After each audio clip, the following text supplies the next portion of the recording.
You're coming near, looking for an illusion, and it slips away.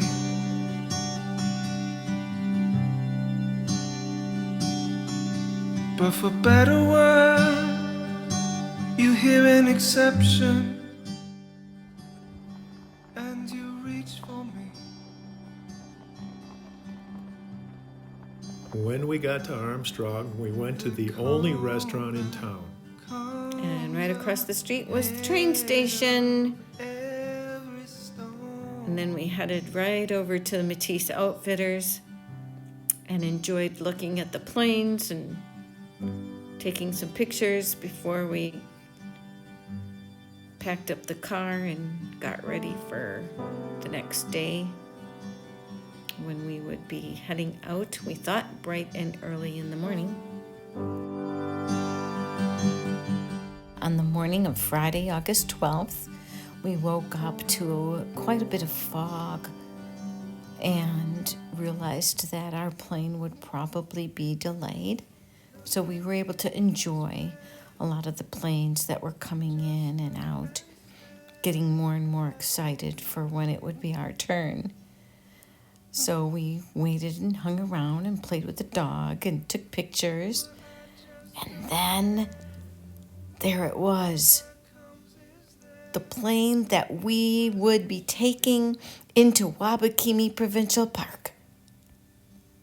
We get to fly on a turbo-otter seaplane, which is a 6-seater. It was really great to have Don Elliott and his crew and Ian, the pilot, there to help us load up and get ready to go. I hope they know how to tie a knot, because we need to use our canoes when we get out there.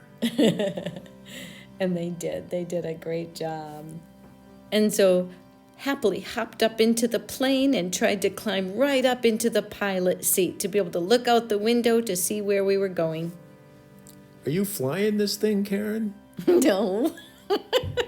But it was pretty exciting to sit up with Ian in the front of the plane and watch him as he took off, and then get to be able to see all the lakes and rivers that we would be paddling and the trees that we would be camping in. It was pretty exciting to think about which of those lakes was part of our trip, and I wished I would have had a map on my lap. And then when it was time to land the plane, he made a circle around the lake, and then he looked at his 2 GPSs that were in the front of the plane, and then he circled the plane again and got us down on the water, and then it was hurry up and get out.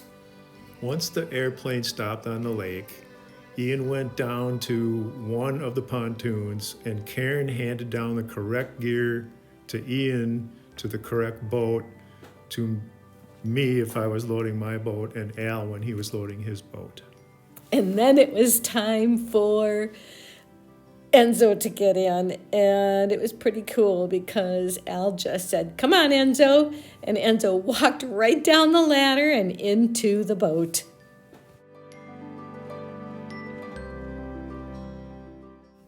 While we watched the airplane fly away, we just realized, where are we? Get the maps out.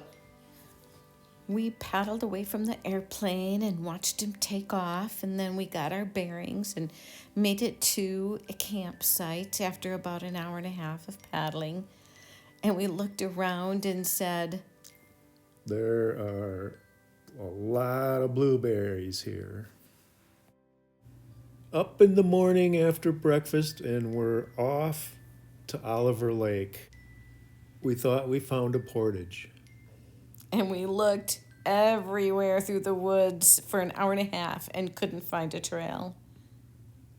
So had to make our way back to where we had camped the night before.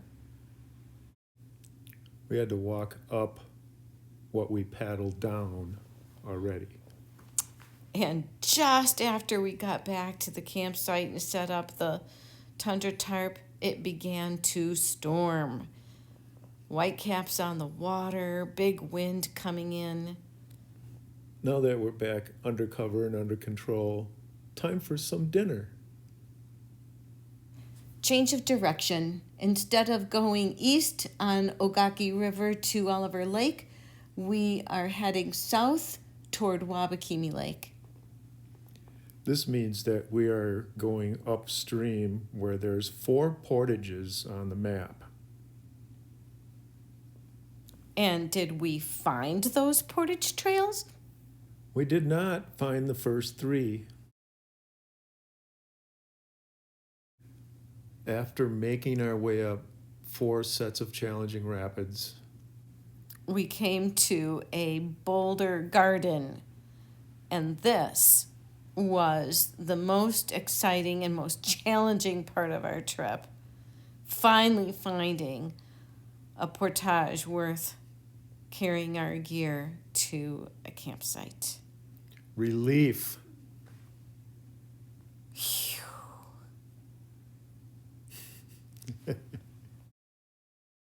Enjoying a good meal was just exactly what we needed. Because it was a Very long, Long. exhausting day.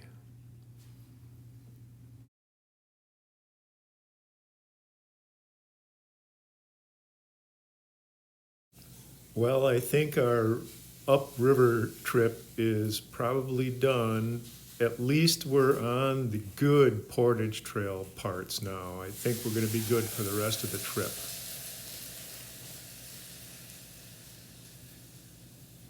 Could be easier paddling, lake paddling, and good portaging.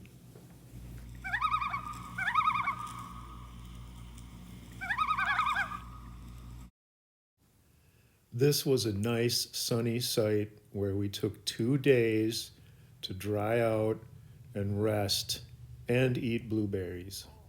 lots and lots and lots of blueberries. Blueberry fields forever.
After our second portage, we got back onto the water. The rain was ending, and we were able to enjoy beautiful rainbows, multiple rainbows in the evening as we cooked our dinner and set up our tent and got ready for an early night to bed and then a early rise the next morning.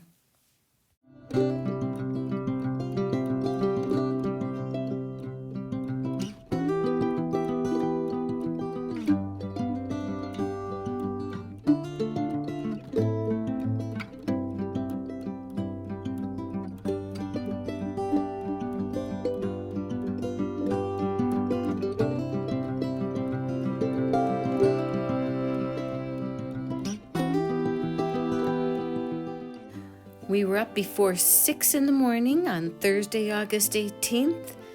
Al put the kettle on and we were able to eat our breakfast watching the mist on the lake and had a nice early start to our day.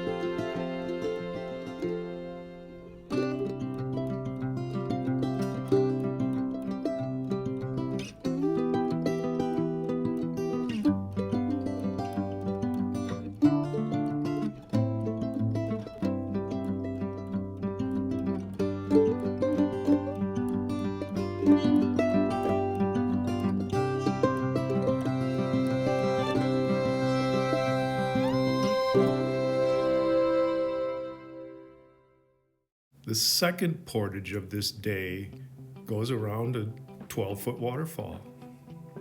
Once we got our 2 canoes up out of the water and climbed up the portage path, look at this view. I think this was the prettiest part of our trip so far.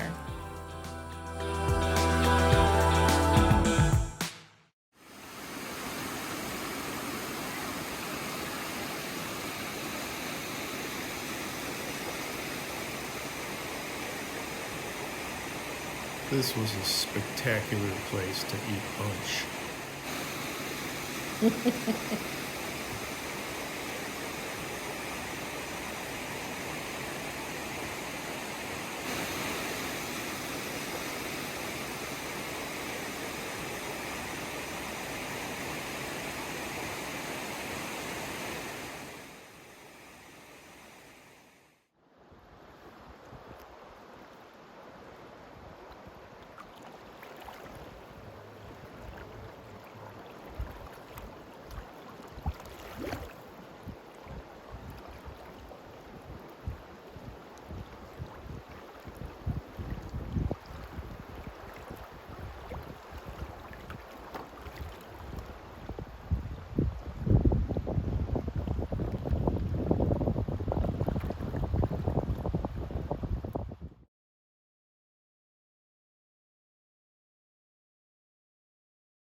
Al and I just finished putting up the tundra tarp.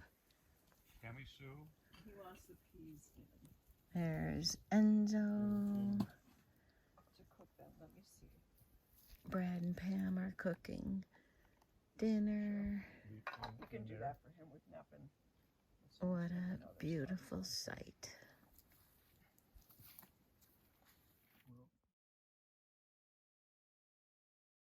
Al found it interesting to see that there were barely any leaves or twigs in with the blueberries in the bear poop.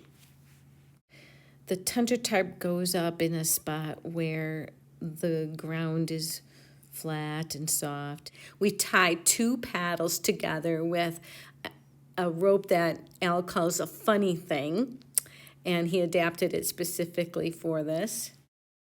In the right woods, we get to find little pole trees that we can take the branches off and use the pole instead of the paddles.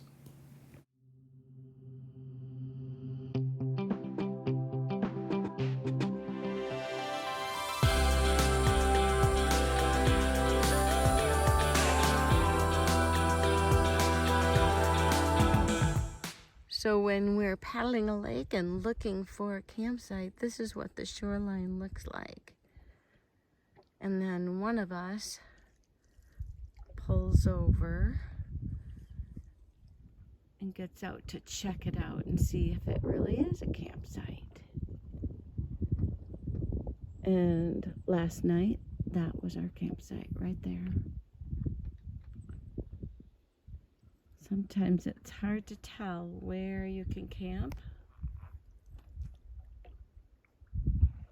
and where you can't.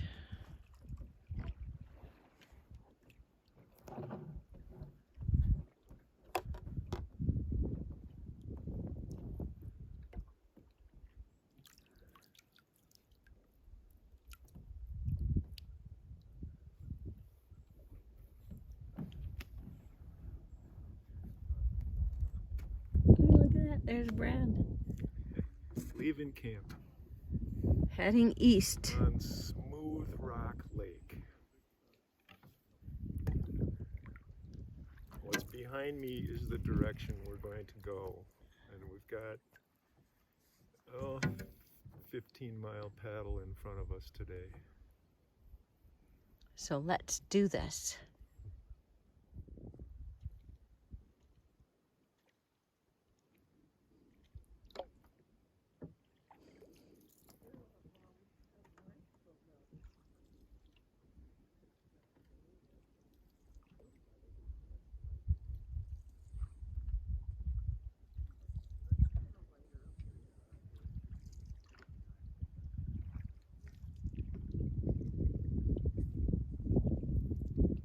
Always watching for caribou, moose, and bear.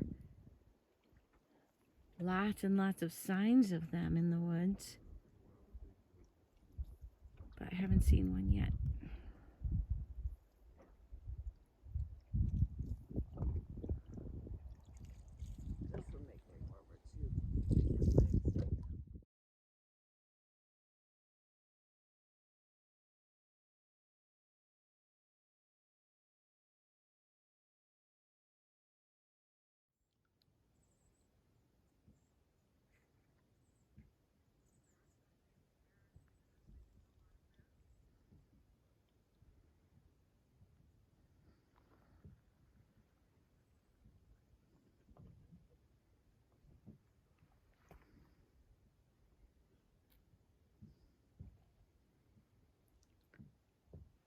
We stopped here for a little break, and everybody's up in the woods collecting blueberries. Hey Brad, what you finding over there? So many blueberries, you don't know what to do. Fields and fields. There's Alan Pam collecting blueberries. What you guys got? Blueberries! The ground is blue with blueberries. Everything you see that's green is actually blueberries. I'm sitting in blueberries. Yeah, you just have to sit down and you can collect a couple of gallons without even moving.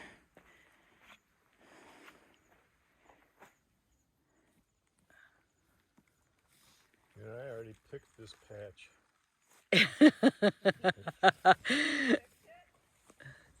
Twice.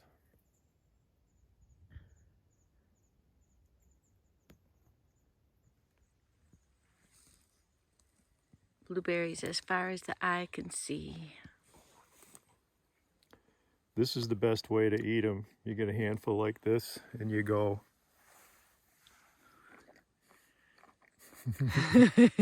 Instead of one at a time like we sometimes do. Oh. So good.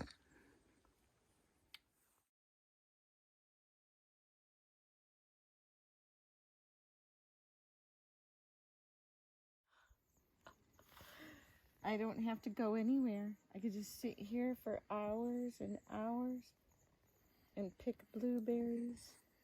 Some of the berries, some of the clumps have 7, 8 blueberries on one little clump.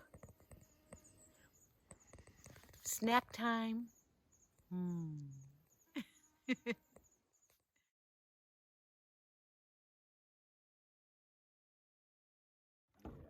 Right on. Buddy. Right over the top. And then a little wag of the tail.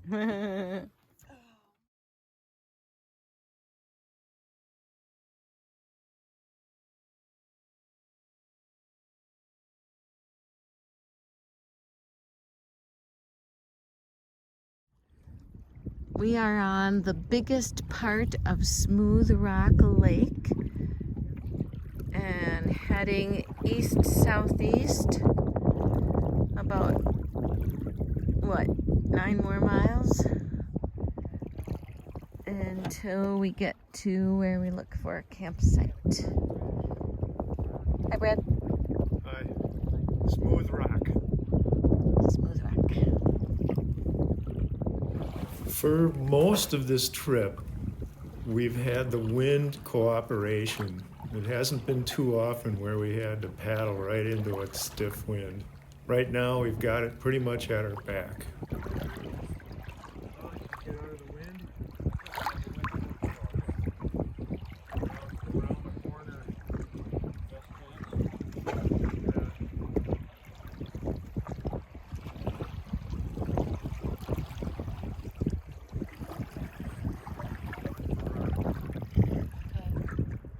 We are here.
That 15-mile paddle was a long day, and we missed one pancake breakfast, so we're having pancakes for dinner tonight. Yum, yum.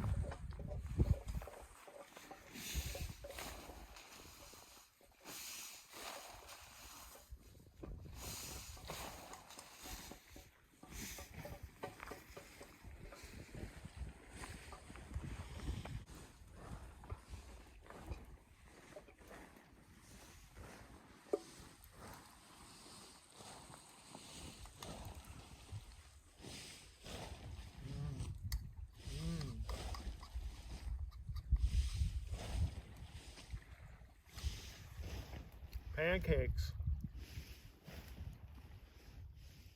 And we were able to enjoy homemade syrup from the love and sugar bush of Pam and Al. One more cake. End of the day and the beginning of the night.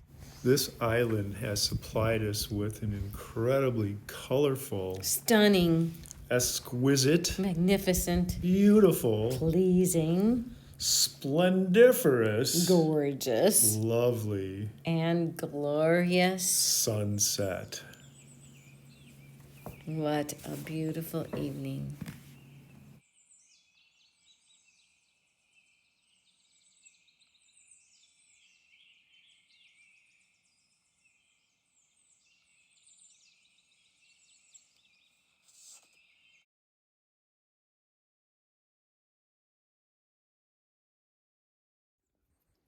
Hey Brad, what time is it?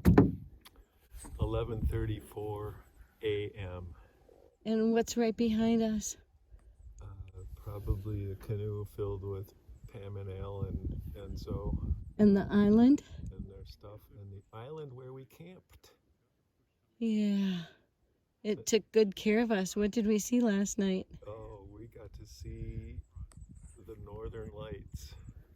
And they were fantastic. Bright starry sky and northern lights shortly after the gorgeous orange sunset with pink, and it's just a beautiful evening. Yeah.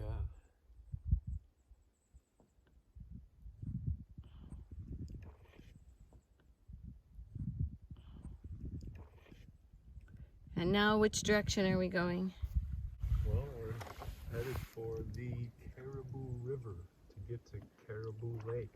Beautiful, sparkly little waves on the lake. I don't know if there's sparkles behind me, but I'm looking at sparkles behind Karen, or in front of Karen.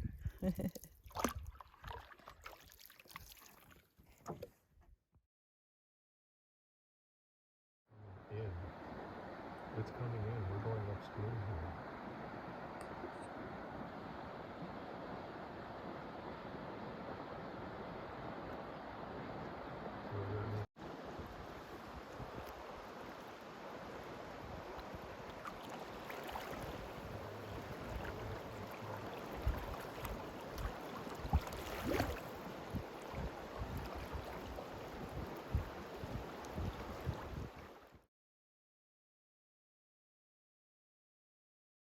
When carrying gear or boat over a portage, it's always really fun when you get to the point where you can see the lake on the other side. And this was a short one.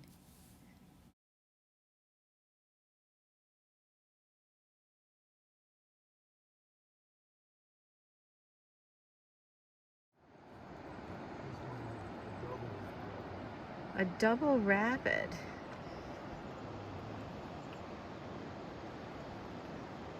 These are kind of like the ones we walked up on Sunday because we couldn't find the portage trail off of Canoe Lake.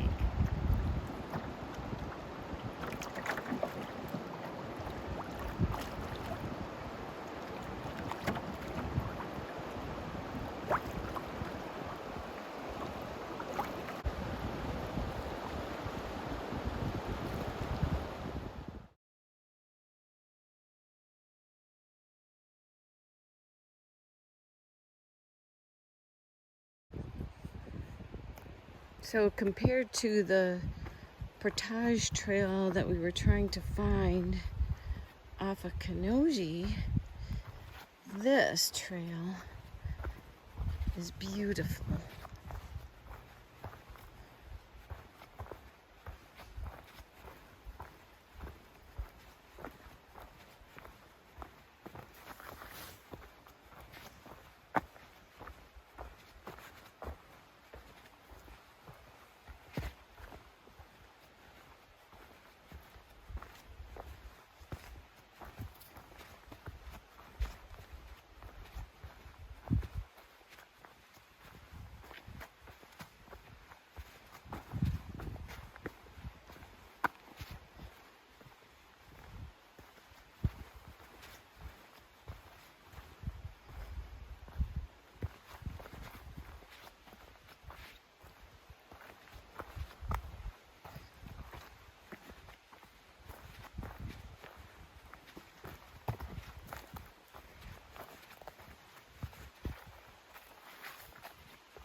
And there's the scene that we always enjoy coming across. The end of the trail.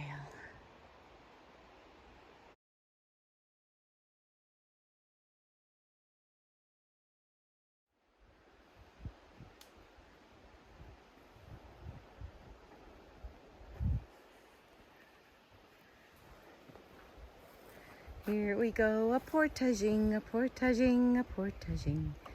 Here we go. Okay, and so this is the Bradley rope system.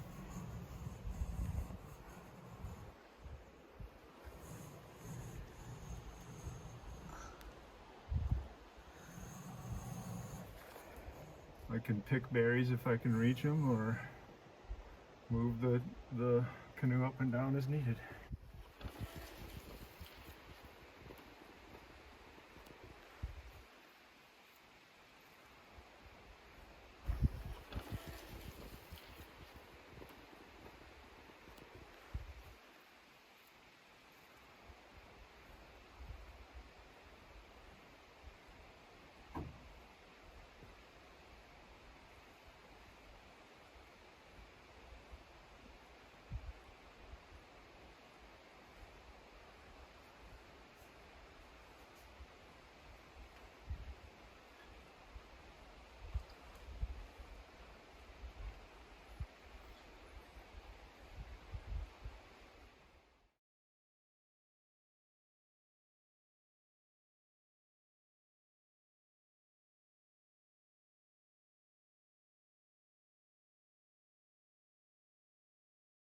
Instead of portaging all our gear again, we decided to walk up this swift, and it worked out pretty well.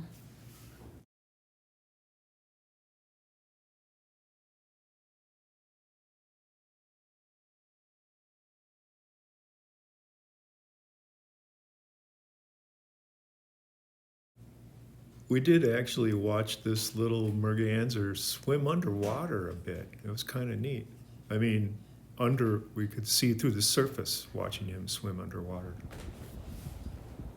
This is our 4th rapids that we have to portage around. We did 1 and 2 quite easily. The 3rd one was a swift, and we walked up it on the portages on the left. Then we have 1 more, and we'll be at Caribou.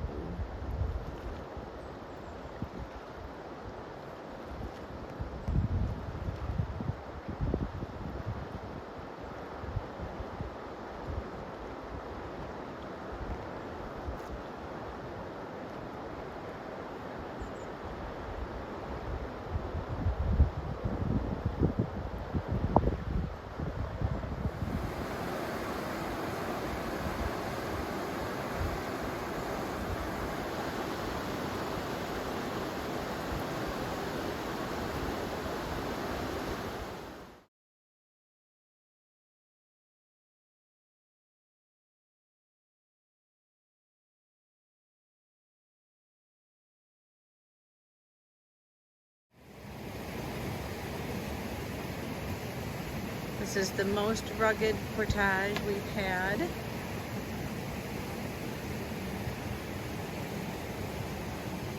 With loose rocks, very rocky.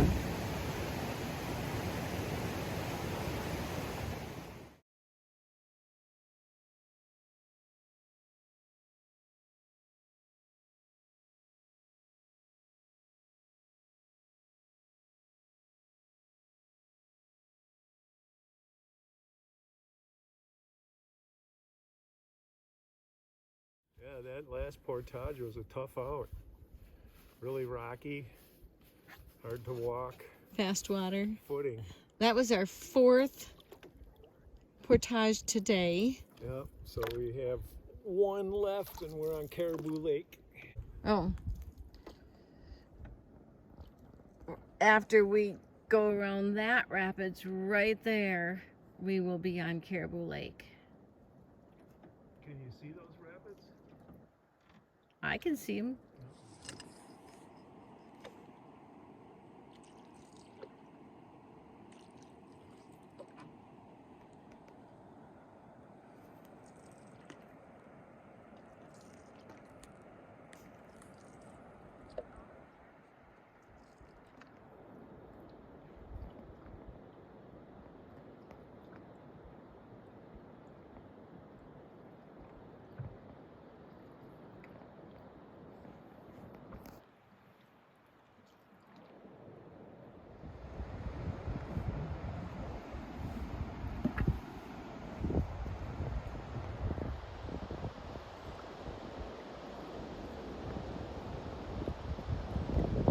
There it is.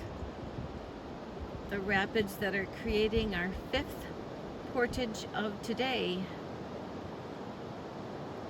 Then we get to go make camp and eat dinner.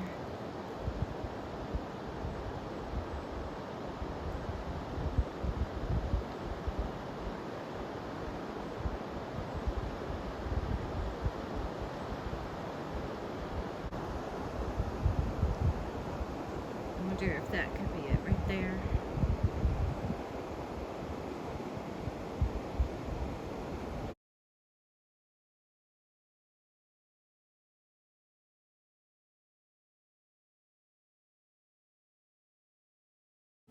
Footing wasn't so great on this portage. What a beautiful sight. Now, at the end of this 5th portage, we need to find a way to load the boats, which this actually looks quite easier than the 4th portage. And everybody will be coming from that trail right there.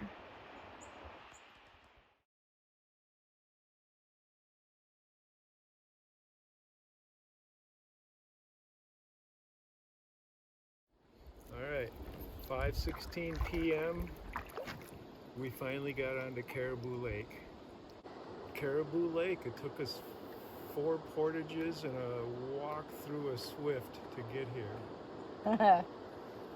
Now we get to go find a campsite and dinner. Yeah. Woohoo. Can you hear the water going through the rapids over there? That's what we had to portage around. That portage said it was 140 meters, but I think it was cut a little short, which is nice. Rocky put in. The takeout wasn't so bad. Oh yeah, I remember the takeout now. We had like a little gravel bar we could stand on. Yeah. Right?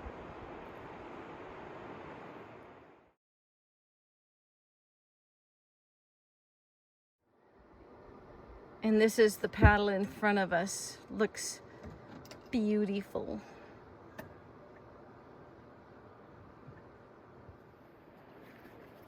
What's this thing called? Be free. Be free. We don't have to carry water over the portage. Filter.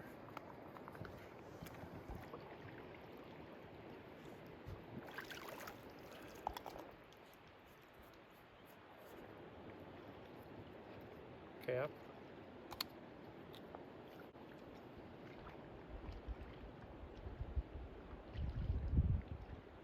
Thirsty, Brad?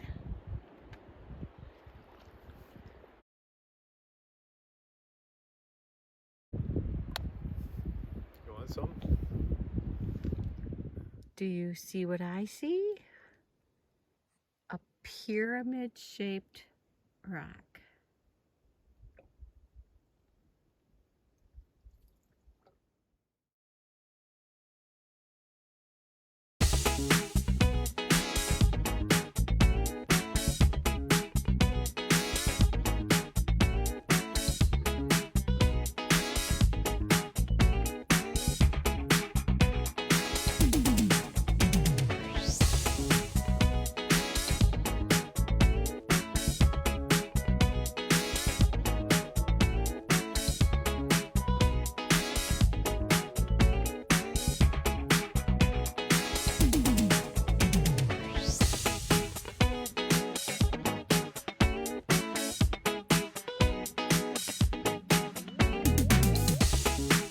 You got it all inside of you.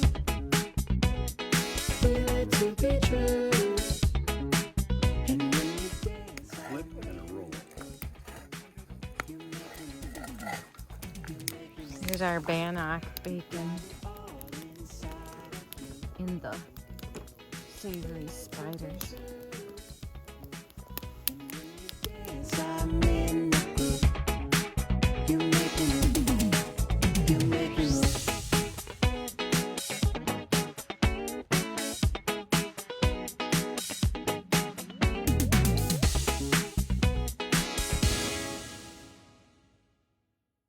Every night before we go to bed, we play a game of euchre. By the light of the Lucy, a solar light, LUCI.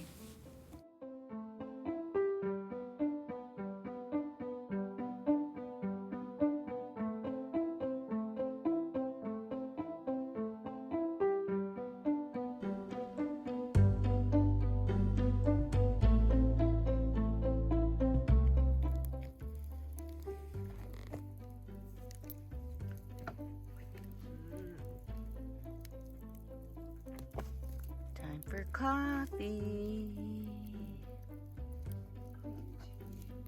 and tea.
We actually found a little beach.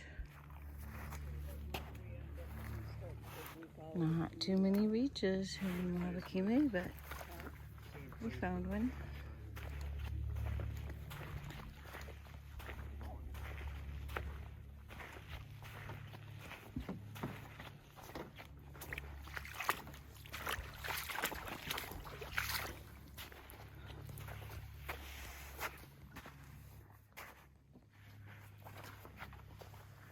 It's a beach. We need a campsite. Looking for a campsite, all we found was a beach.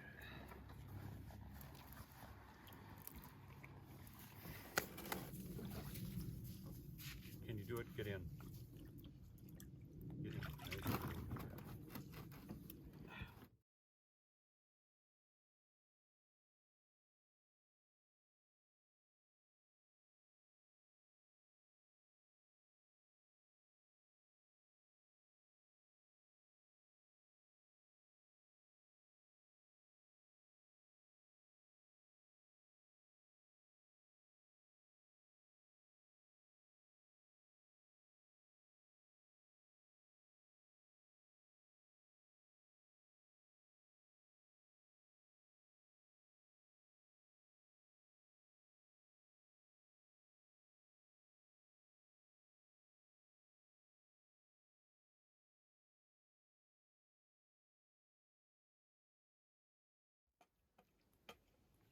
Put cold chicken, cold broccoli, cold carrots. Go in there. So it takes a while to From our kitchen to our canoe storage to our sleeping area.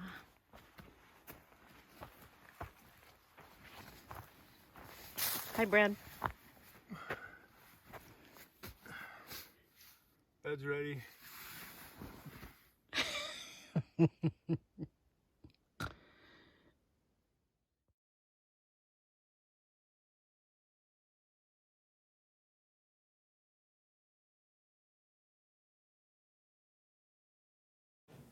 Second to the last day, we leave Caribou Lake Camp and we have only 2 portages left on the map.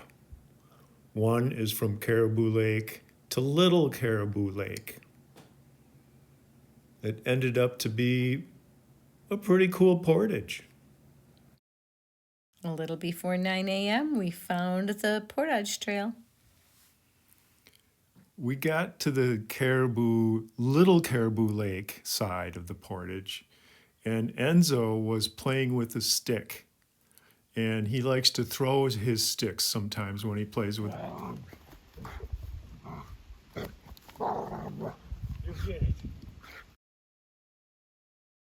Well, he threw a stick, it went over the cliff, and Enzo chased it right over the cliff into Little Caribou Lake. There he is, all wet, realizing what he'd done.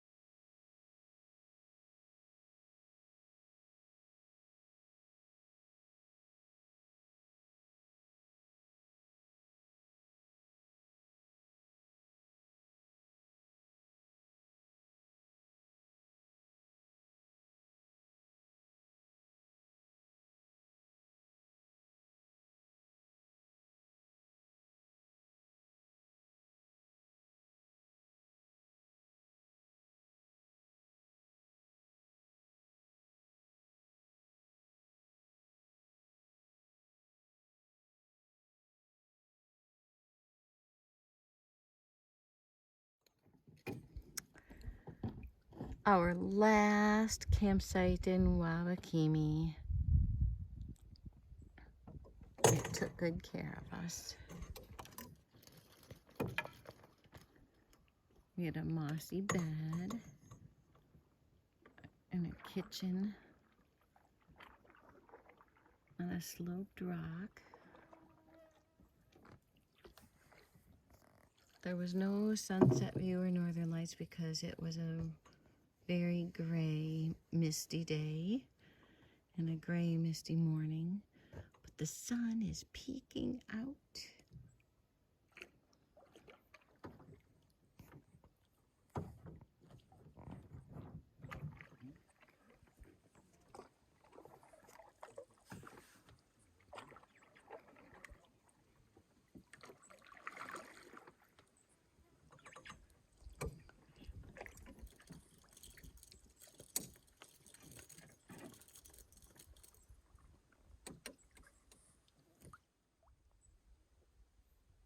We got a bug in the paddle bag inside one of our extra kayak paddles. Every time we get in and paddle, he starts singing. You gotta let that guy free.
Another beaver hut.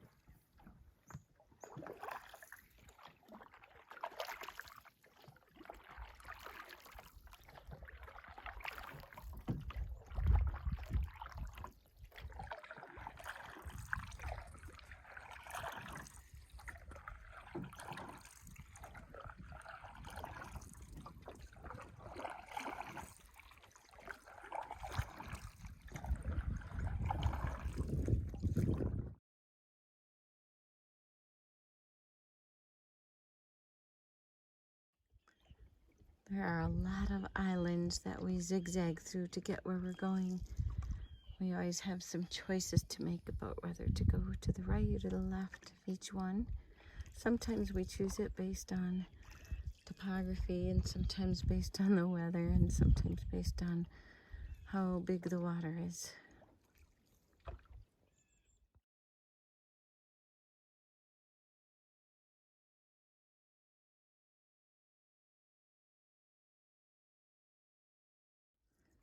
So this is what it's like looking for a portage. Scanning the horizon, looking for the place where we can portage around the next swift. Scanning the shoreline, looking for a portage trail. Do you see where it could be? Faster water there on the first one. We're gonna go check out the swift and see if we can. We can certainly paddle back down it.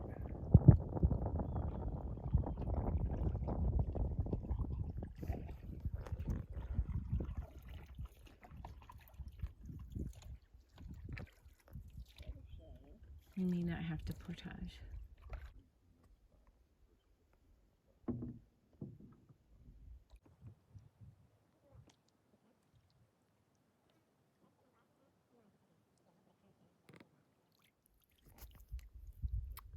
We just got to paddle around a portage because the swifts on the map were nothing. Yeah, the water was, there wasn't even any standing waves. So, Water, standing water. so that saves an hour. Yeah. The portage trail that we saw on the other side of this peninsula must come out someplace. I think it comes out over there. Right there, I Yeah. think. Yeah.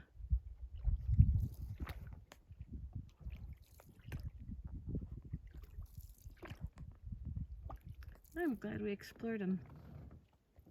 Easy peasy. We might get a game of euchre before we even call. One more game of euchre. Finish off our tournament.